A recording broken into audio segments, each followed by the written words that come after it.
طبعا خلق عندنا مشكلة، نحن الإسلاميين انخلقت عندنا مشكلة في مجلس الحكم، وخاصة بعد منتصف ماي اللي هو شهر الخامس 2003، اللي هو من تحرر يعني من التحرير إلى الاحتلال.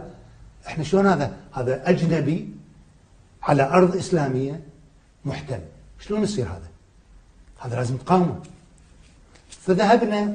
ذهبت إلى المرجع اللي أنا أقلده، اللي إحنا نقلده، وقال أخبرنا أنه نحن نقاوم المحتل، أو نسميه الضيوف في ذلك الضيف، يعني باقي مدة ويطلع، نطلع المحتلين يعني نخرجهم من بلدنا بالمقاومة السياسية.